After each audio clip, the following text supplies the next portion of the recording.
Welcome into the Cory Sanning Show, everybody. This Thursday, March 26th edition of the Cory Sanning Show, entitled Tricky Thursday, because who knows what's going to happen by the end of this, if I'm going to get canceled or not. Thank you for tuning in. Loaded show with practically just one topic today, because it's a culturally significant day in the history of the Olympics, in the history of this new day and age, this woke generation that we live in. The International Olympic Committee officially banned transgender women, i.e. men, from competing in women's sports. It's a travesty that's been fought against since 2022, particularly spearheaded by Riley Gaines. It's a movement I believe in. While I do fully support transgender people and transgender rights, when you're born a man and you have more muscle mass, lung density, et cetera, and you go to compete in women's sports, it's just morally, ethically, and legally unfair. And the International Olympic Committee, the IOC, made their decision today, and I believe it was the correct one. We're going to dive into why.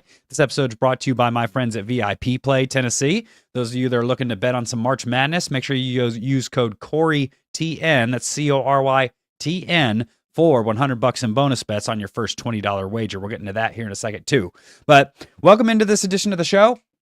Those of you that are just tuning in for the first time, please subscribe to our YouTube channel. Like the video if you enjoyed it, dislike it if you didn't. Please comment and let me know what you think. The guest lines are open, so anyone can weigh in at any time. This is a sensitive subject, so I'd please ask that you do approach me with respect, and I will treat you accordingly. But it's a big day. It's a big day for the Olympics. As we all saw earlier today, released directly from the International Olympic Committee themselves, transgender women can no longer compete in women's sports.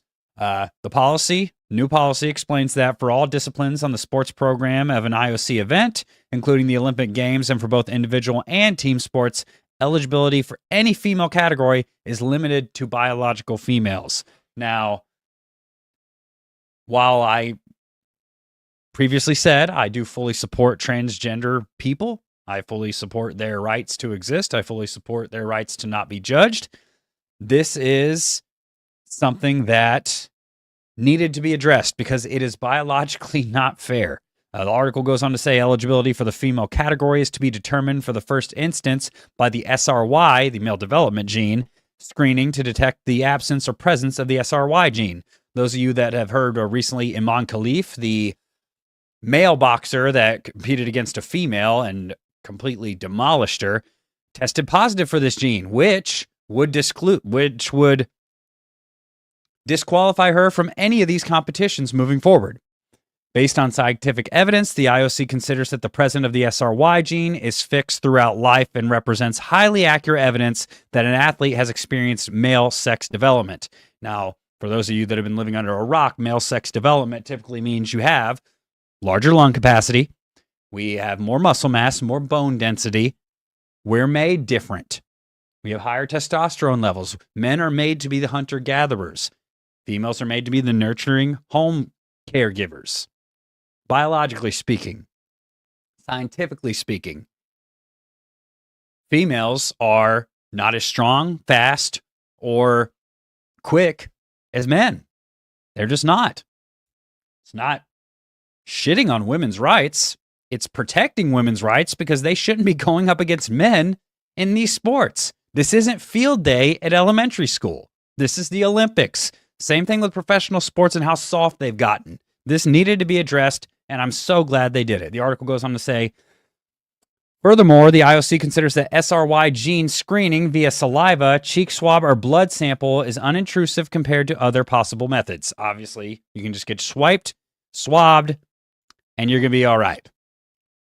Quite frankly, quite simple. Obviously, I'm going to enlarge this so you all can read it. If you haven't read the story yet, athletes who screen negative for the SRY gene permanently satisfy this policy's eligibility criteria for competition in the female category. Unless there is a reason to believe that a negative reading is an error, this will be a once-in-a-lifetime test. One time. That's it. Swab your cheek, you're done. With the rare exception of athletes with a diagnosis of complete androgen insensitivity syndrome, CAIS, or other rare differences in disorders in sex development, DSDs, who do not benefit from anabolic and or performance-enhancing effects of testosterone. No athlete with an SRY positive screen is eligible for competition in the female category at an IOC event, as in any Olympic-sanctioned event.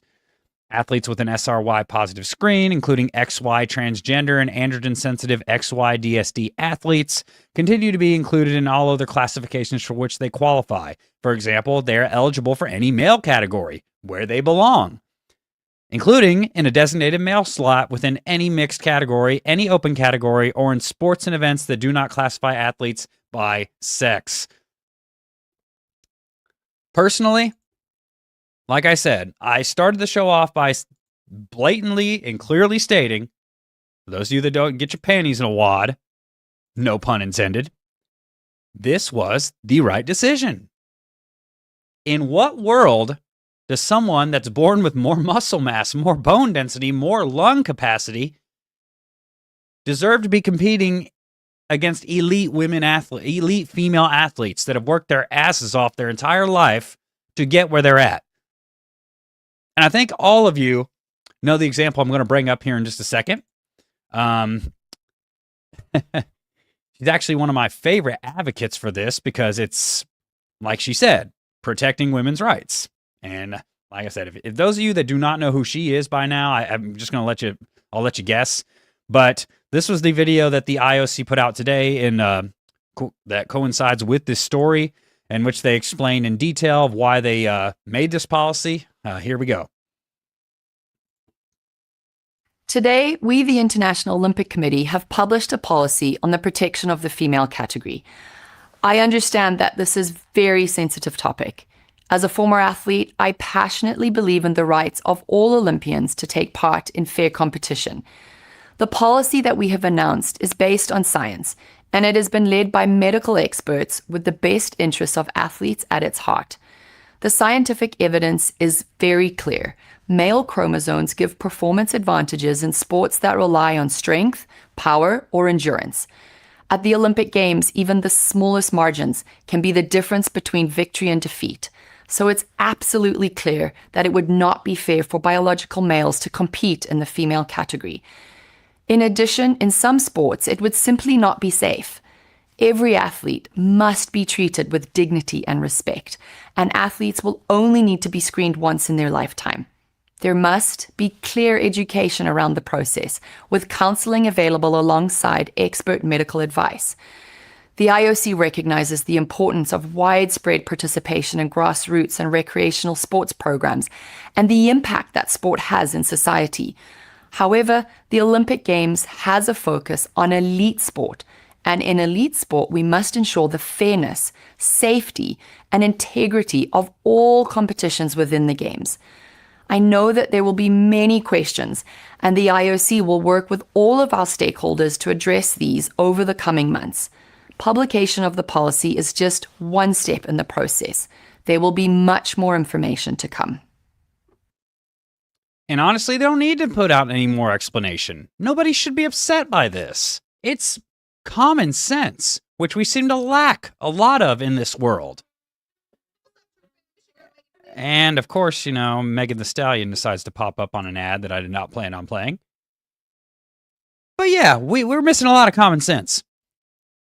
And this was just part of the rabbit hole that's spurred by people like Candace Owens.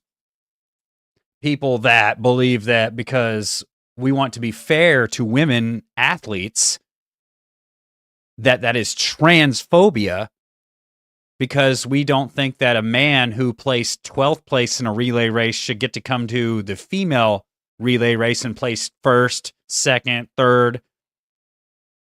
It's not right. Morally, at all. And I struggled to think of a second word there because that's all I can think of. And in this sense, morally, sorry. Trans women in the Olympics are not women. They're not women anyway. But here we are. We are in 2026 where we have to make it to where you have to get a test, a DNA test, to prove this. because we are in such a soft and woke society now that everyone thinks that they can just become anything. I'm sorry, you're born with a dick and balls. You're not competing against women. This isn't gym class. This isn't field day in elementary and middle school. Sorry. It's not. For instance, let's say Brittany Griner, who is one of the most physically imposing female basketball players ever, played in the NBA. You think that Brittany Griner is going to have any chance to post up even her height, let's say her equal, 6'8"? You think she's going to post up and back down a 41-year-old LeBron James? What do you think is going to happen when he gets the ball against her? She's going to get hurt. She's going to get hurt. And let's go back to the most infamous example of this. Those of you that aren't familiar with a certain woman by the name of Riley Gaines. If you aren't, then you haven't really paid attention to pop culture in the past 5 years. Riley Gaines was a phenomenal swimmer at the University of Kentucky. It pains me to say that because I'm a graduate of the University of Tennessee. Riley Gaines, in March 2022, I'm going to go ahead and read it off my phone just so you all don't think I'm prompter-eyeing it like she was in that video. In March 2022, while swimming in the University of Kentucky, for the University of Kentucky in the 200-yard freestyle at the NCAA Championship, her final competitive event race, Gaines tied for 5th place with University of Pennsylvania swimmer Leah Thomas, who subsequently became the first openly trans woman champion in the NCAA women's division history around the 500-yard freestyle. Look at this picture. That's a woman. That's a woman. And you see Riley Gaines to the right. Same size trophy, but Leah Thomas gets to come over and claim first place because she thought that it was her God-given right to come there and swim in women's sports because she couldn't cut it in men's sports. And I'm actually going, let's see, Leah Thomas before transitioning. Oh, man.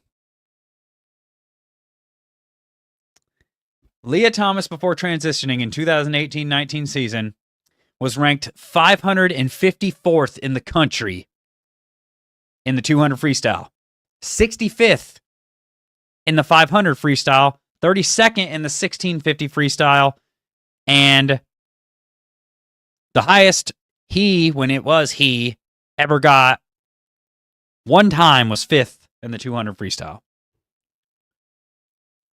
What in God's name lets you listen to what I just said and look at this picture? I should say here, look at this picture and say that that's justified. How on earth is that justified? Are we that stupid, and I firmly believe we are, that someone with an Adam's apple, far more strength and endurance than Riley Gaines, who was an incredible swimmer, only biologically more strength and endurance, shouldn't have won that meet? How unfair is that? How unfair to women's rights is that? Like I said, you want to be trans? Go right ahead. I have no problem with it. I've known and had pleasant interactions with plenty of trans women, plenty of trans men. But there comes a time where you have to draw a line in the sand. And this is the line that has to be drawn. And I think it's pretty fair. And I think it's pretty easy. It should be pretty easy for them to accept because most trans women anyway don't care about sports in my experience. But yet, they come on here and jump into this debate because they want their voices to be heard because we are a soft-ass society. Say, oh my God, this is just transphobia. They don't want us to thrive. No, please go thrive. But you're not taking trophies away from women. Sorry. That is so wrong. And how does it take us to have this policy implemented to see that? It's honestly pathetic. It really is. And speaking of Riley Gaines, actually, this was her reaction today to hearing the news, and I can only imagine how she feels given how she felt that March 2022.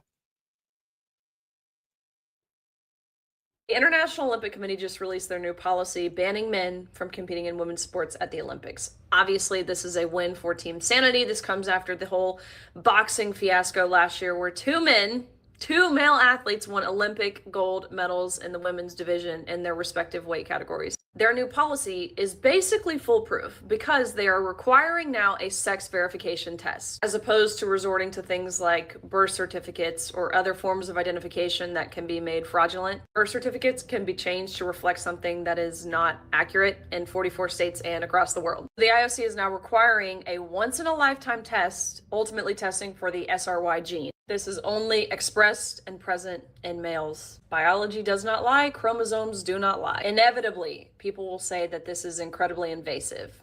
I'm here to combat that. It is a simple cheek swab. That is it. Or, you can literally spit into like a tube. That's it.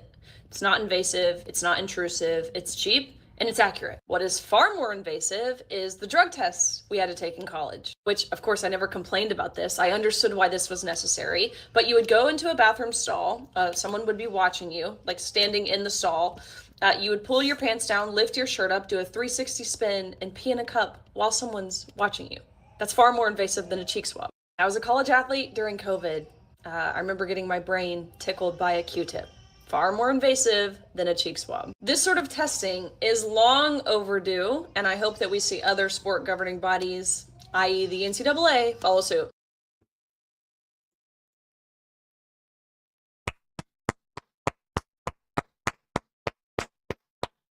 I'd give a standing ovation if I wouldn't stand off screen. I really would. And those of you that are offended by it, I don't give a shit. It's what's right. It's been a long time coming. This should have never happened. And she's got a point. She's got a point. Why should some man that was 550th in that same event a couple of years earlier as a man get to come in and win a national championship as a woman?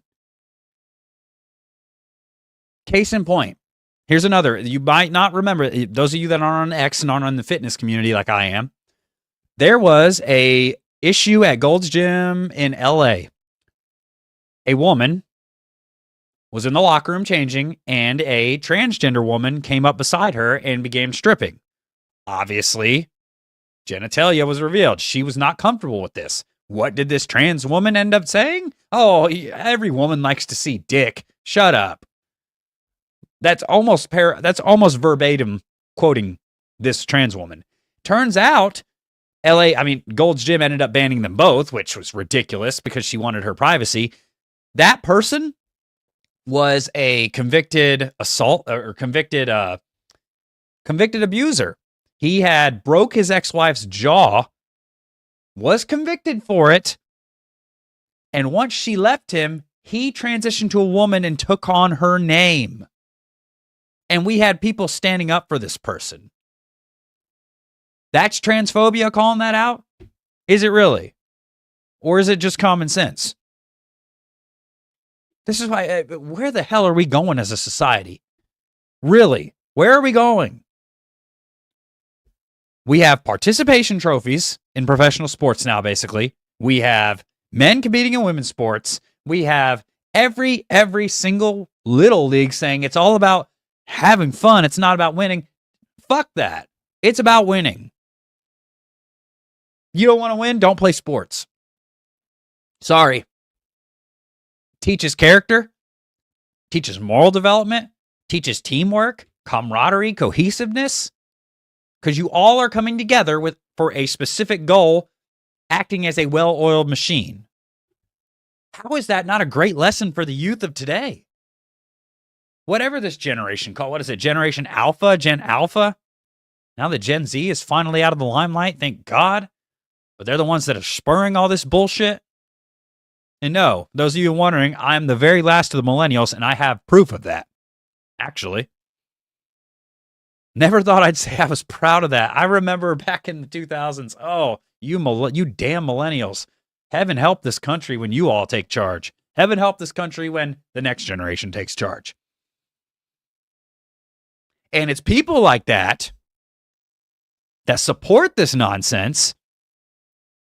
Like I said, I'm nothing against transgender people and their rights. They should be, I would never make fun of them. I've had great conversations and I'm very friendly with many of them. But this is where the line gets drawn. And it's views like this, supporting this, calling this transphobia, that ended with a man getting assassinated on a college campus in September in Utah Valley University. And you all know what I'm talking about. Regardless if you agreed with him or not. I didn't agree with everything he said at all. Nobody should be gunned down for their beliefs, and you should be willing and able to have a civilized conversation about said beliefs without pulling out a gun and shooting somebody.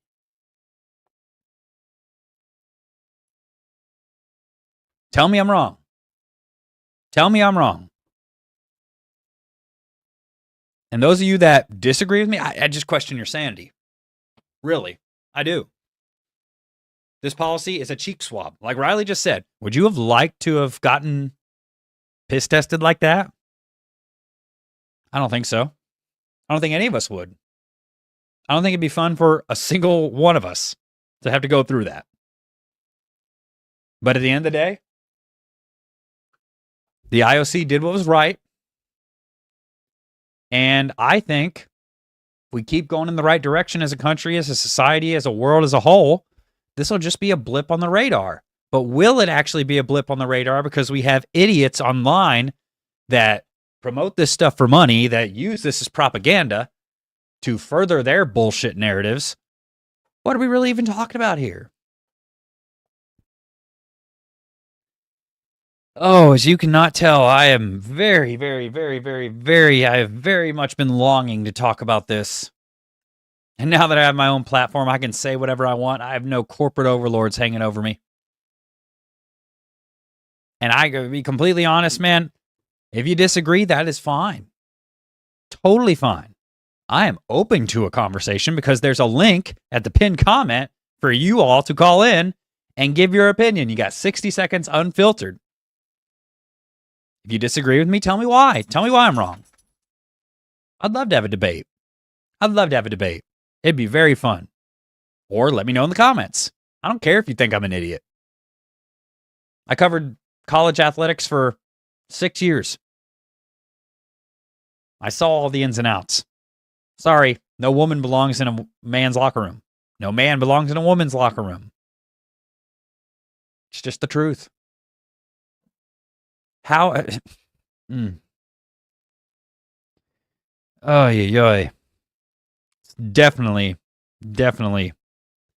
something that's been gnawing at me for a very long time is this subject right here, because it's just bullshit. As you all know, I'm very passionate about participation trophies not being a thing in sports, and it is, and we can't keep going down this rabbit hole, or else who knows where we're going to be. Iman Khalif. You think Iman Khalif is ever going to win a gold medal again in the women's category? I don't think so. You think that people like Riley Gaines are now invalidated? Don't think so. Don't think so at all.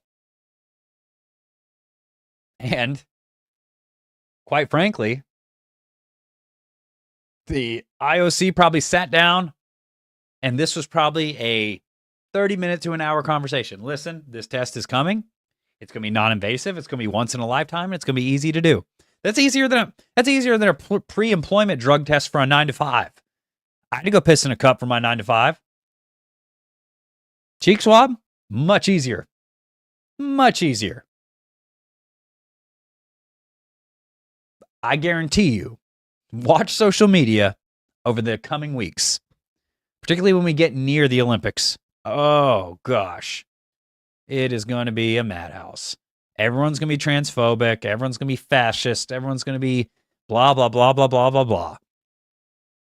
This is a win for women's sports. This is a win for women's rights. And this is a win for society as a whole.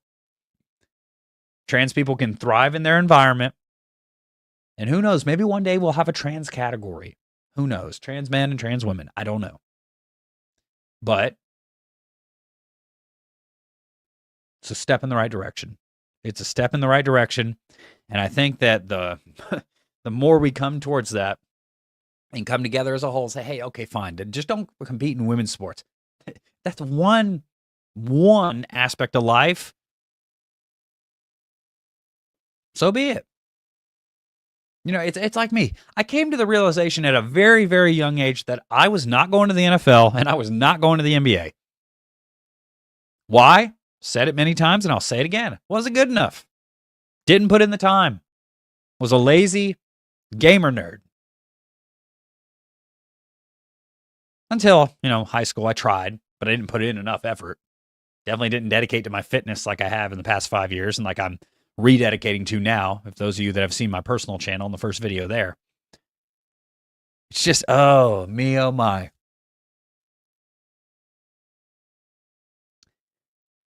Man, you think I'm going to sit around and say, man, I could, every time I watch Lamar Jackson, who is 1 month younger than me, who I've talked to on numerous occasions on social media, you think I sit there and say, man, he just signed a $300 million contract. And what am I doing in my life?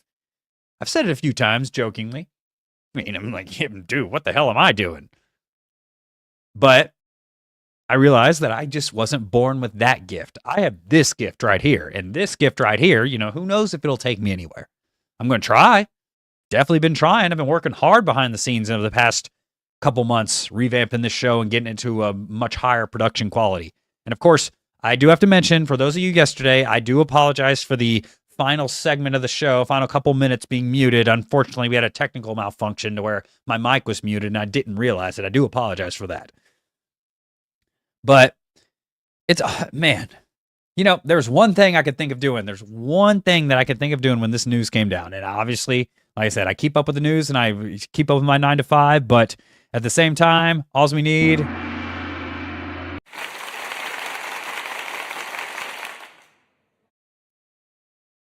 and I shouldn't be taking a bow. The IOC should be. The IOC should be. Because no longer are women going to have to go in the locker room and see dick and balls.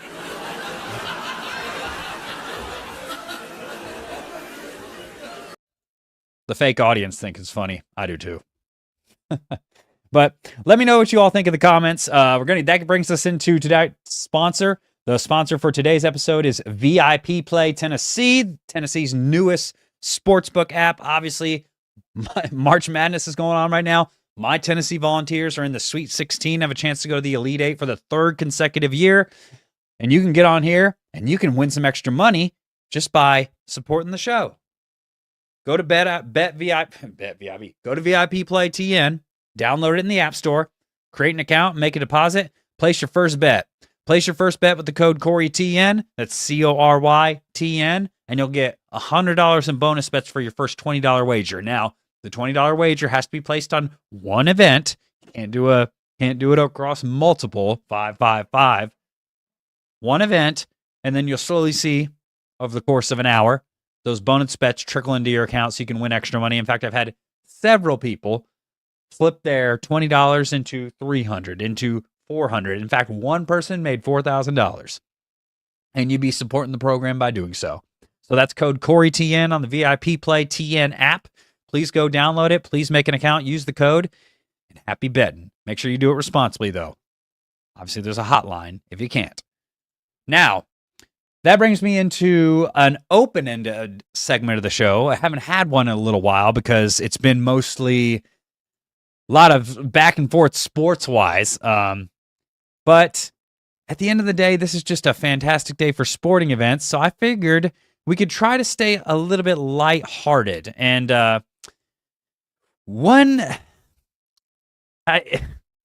those of you that know the episode, yesterday's topic was Scottie Pippen and Michael Jordan. Well, coincidentally, every single time Scottie Pippen takes a shot at Michael Jordan, there's one person that always ends up showing up to do the same thing. And that is Mr. Isaiah Thomas. No, not the 5'9" Isaiah Thomas from Boston. The original IT. The Isaiah Thomas. The bad boy Pistons Isaiah Thomas. Isaiah Thomas was on with Michelle Beadle, Boogie Cousins, Chandler Parsons, and Lou Williams. And gave his take on whether he thinks that the 90s Bulls would win the same amount of championships had they replaced Michael Jordan and Kevin Durant. This is what Isaiah had to say. and I said this to Kevin Durant, and I'm going to say this to all of you sitting on the panel. And I said to Kevin Durant, hey, if you would have played back in our era and they put you in the triple post at that mid post area and they took Michael Jordan out and you played with Pippen and you played with Kukoc and you got to run into the mid post, shit. Would he have won 6 championships? Absolutely. With Rodman and Pippen and Kukoc and DJ and Craig Hodges and all them around him, and he get to post up in the mid-range, and that ball is, targeted to him every night, and he's getting up 25, 30 attempts. Yeah, he can do the same thing. The most amazing thing about Kevin Durant is, go back and, ask one of your research guys to pull this data. How many shot attempts does Durant have compared to the shot attempts that Jordan had to break the record? We got to get a research crew, first of all. That's going to be our number one thing we're going to take. He's definitely one of the most efficient scorers to ever play this game. So I can understand exactly what you're saying. Yeah, I don't think he's taking over 16, 17 shots a night. Very rarely you see Kevin Durant taking 30 shots. He gives it to you, on 17, 18 shots. And because Kevin Durant averages 17, 18 shots a game, that means that he won 6 championships too. I call bullshit. 1,000% bullshit. Isaiah Thomas has not let this beef go. He will never let this beef go. I can't say from a personal standpoint that I necessarily blame him, but on a personal standpoint, on the other hand, as I struggle to find my words, I do. Because guess what? Kevin Durant played with Russell Westbrook and James Harden and Serge Ibaka all in their primes. Couldn't win a championship. Kevin Durant then had Russell Westbrook again and had a 3-1 lead on the Golden State Warriors in 2016. Couldn't win, and then he ran crying to the team that beat him. Kevin Durant needed Stephen Curry and Draymond Green and Klay Thompson, and the real leaders of that team were Steph and Dre, not Kevin. He may have been the best player, but he was not the leader. He needed them to win, and guess what? He went to Brooklyn with Kyrie and James Harden. Didn't do shit. He's been to Phoenix. Didn't do shit. Now he's in Houston, and he ain't going to win shit. There's more than just scoring that's going to that made those Bulls teams win championships. Michael Jordan is 20 times the leader that Kevin Durant is. All Kevin Durant wants to do is show up and hoop, and I respect that. That's what he wants to do, and he's damn good at it. He's perhaps the most dangerous, the most talented scorer ever. Not denying that. But Kevin Durant ain't winning 6 championships on the Bulls. They'd win a few, maybe 2, maybe. Because do you really trust Scottie Pippen after everything I went over last night to be the leader? What happened when Scottie was the leader? You think if Tony Kukoc got the last play drawn up for him, that Kevin Durant wouldn't get the ball over Scottie Pippen in those situations? Think Scottie would go in? Do ya? I don't. And you think Kevin Durant's going to scold him for that after, like Michael Jordan would? I don't. The shot attempts don't tell the whole story. Kevin Durant has had numerous Hall of Fame teammates and has failed to get it done. And I'll be completely honest, I don't think Kevin Durant's ever going to win another championship. Not as a significant contributor. MJ isn't even considered a good leader. By who? By Scottie? I know plenty of people that would say otherwise. They won 6 championships in 8 years, man. That doesn't happen by coincidence. Kevin Durant is even an eighth of the leader that LeBron is. And if you remember correctly, LeBron's leadership when he went back to Cleveland was very, very Michael Jordan-esque, because that's why Kyrie left. Because he kept getting on his ass and he didn't like it. He's like, you know what? Screw you. I'm going to beat you. And of course, we know he didn't. And we knew he wasn't going to, but that was his own delusion at the time. But yeah, Kevin Durant's not winning 6 championships on the Bulls. Sorry, they're not. Kevin Durant's not averaging 41 points a game in the finals. Kevin Durant's not leading underdog teams to championships. Kevin Durant was on the most stacked roster ever to win a championship. And that's what he had to chase to win a championship. You remember how stacked that Thunder team was in 2012, according to analysts at the time? Russell Westbrook, Kevin Durant, James Harden, Serge Ibaka, Thabo Sefolosha as a perimeter defender, veteran point guards like Derek Fisher. Kendrick Perkins is a veteran center. Kendrick Perkins was a very, very good tool guy center back then because he'd do the dirty work. And he gave the Heat fits because they were a very small team. The Thunder were favored going into that series, and many people picked them to beat Miami. And what happened? The Heat ran them off the floor in 5 games, and if it wasn't for second half, a fourth quarter collapse in game 1, the Heat would have swept the Thunder. But yeah, we're sitting here saying that Kevin Durant had given this opportunity when he was given comparable opportunities in a much softer physicality-wise league. What do you have to do to get Kevin Durant off his game? And it's literally been a rule book, I guess, or I guess a playbook that you've seen since 2012. You got to get physical with him. You get physical with Kevin Durant, and that takes him off his game. And I'm going to show you an example of that right now. This is courtesy of @JacobTheClipper on X. Just a quick little insight into how you guard Kevin Durant to get him off his spot and to get him off his game. And you think back when the 90s, when it was built off physicality and big men, that they wouldn't be doing this 24/7, that Michael Jordan and Scottie Pippen wouldn't be getting up into the sky 24/7 or whoever, because Michael Jordan would be somewhere else. Case in point, this is how you get Kevin Durant off his game. Watch closely. All right, here, same thing. I got to get a lower base. I started out trying to post up mid-wing, and I winded up posting up in the three-point line because Green just shoved me out there, right? This can't be, whether it's getting in the weight room, strengthening up my base, because this comes from the legs. It's not the upper body. I got to be able to sit low here, anchor myself down. And before any of you say a word, who is that speaking? Who is that speaking? That's none other than one of the greatest players ever, Mr. Kobe Bean Bryant. Multiple time first team all defense. You think he knows what he's talking about? And hold that spot. See, if I'm standing up like this, he's got leverage. He can just shove me out of there. My steps just continue to get chopped and chopped and chopped until I eventually end up at the three-point line. Right? So I got to be able to sit lower coming off of here. And it's hard to do that because when you're moving around so much offensively and doing things defensively, your legs kind of take a toll. So in this action here, you feel like it's okay to kind of cut the corner and not use your legs as much. But I got to strengthen those legs enough where I feel like I can just punish guys all the time here. Every little action that I'm in is a dangerous one. Every single one of them. This here, if Green doesn't play this the right way, he's done. Right? Just this action. So it's not just when I catch the ball, it's that they need to be in fear of me anytime I'm involved in an action whatsoever.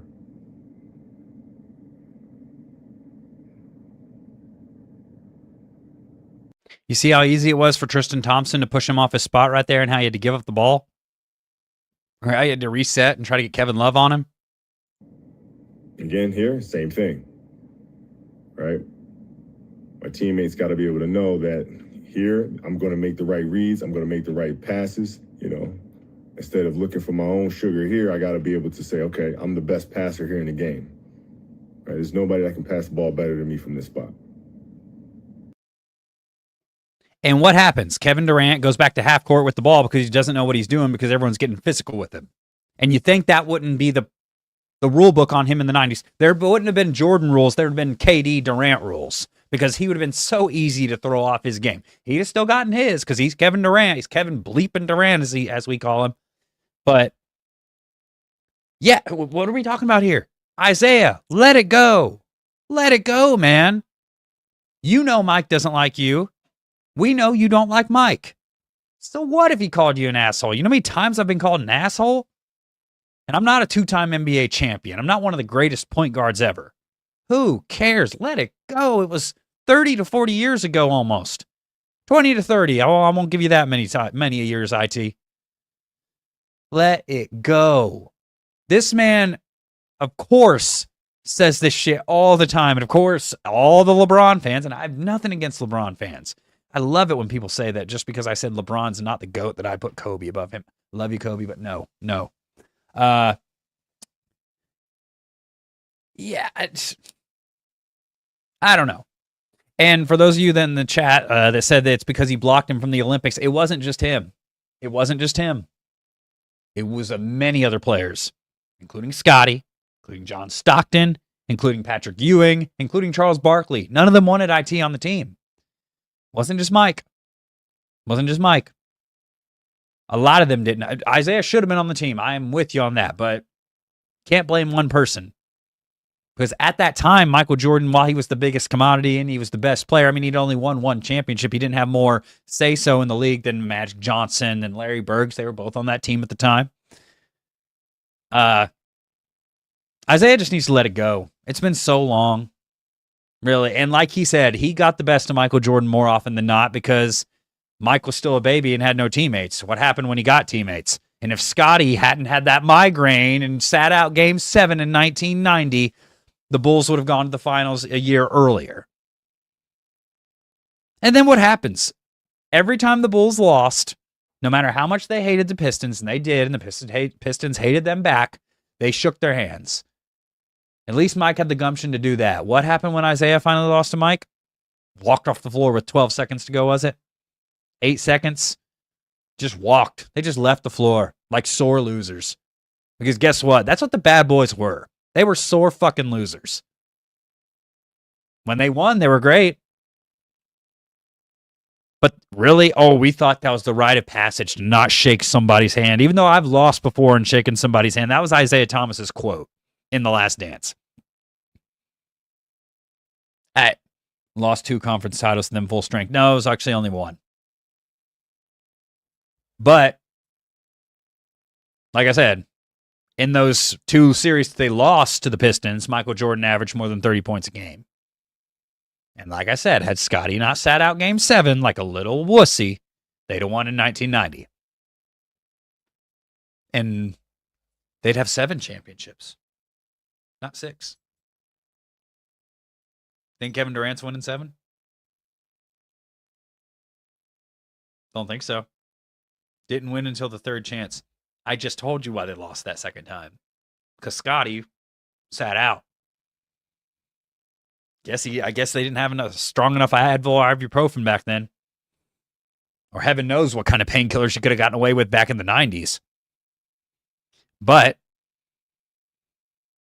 let it go, Isaiah. Let it go, man. This is beneath you. This is beneath you.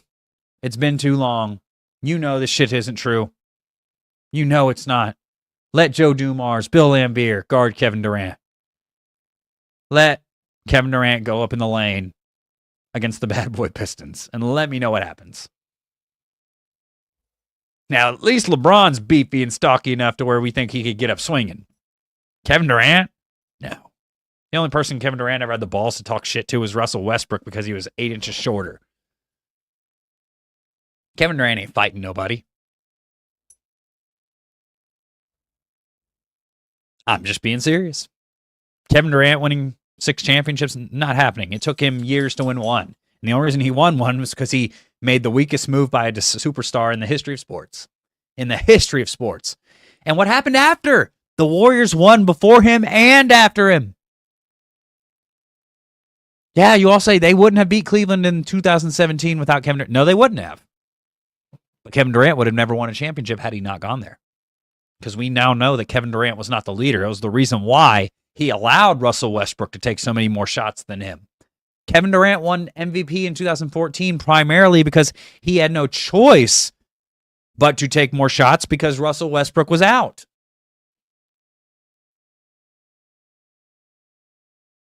It's right there in color and in black and white on the box scores. No. Was the 90s more skilled than today's era? No.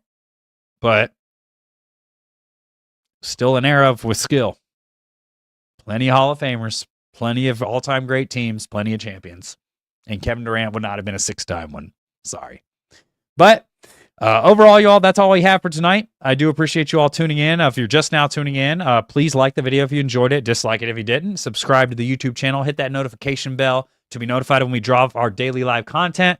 Please, if you're considering supporting the show, sign up for our Patreon. We have 4 different membership tiers that get you anything from a monthly shout-out to exclusive behind-the-scenes content, early episodes of my fitness channel at C Sanning, Cory Sanning Strength and Fitness, if you want to go follow it. A little bit different realm of content. But once again, nobody called into the show. I'm starting to have more and more viewers consistently, but nobody call into the show. Come on, y'all. It can't just be me the whole time. I am shooting my shots to get guests on now. But need some help from you all too. But anyway, I'm going to get off here. I'm going to enjoy the rest of the night. I'm going to go sit down with my fiance while she watches, what's it called? Down Under? Is that what it's called? Below Deck. I have no idea what that, I know it means below ship deck, but we'll see how this show goes. Can't be worse than Secret Life of Mormon Wives, right? It's a reality TV show, like most of the shows we watch. The crew that runs the yacht. Not a yacht, the yacht. But appreciate you all tuning in. Make sure you subscribe, and we'll see you all in the next one.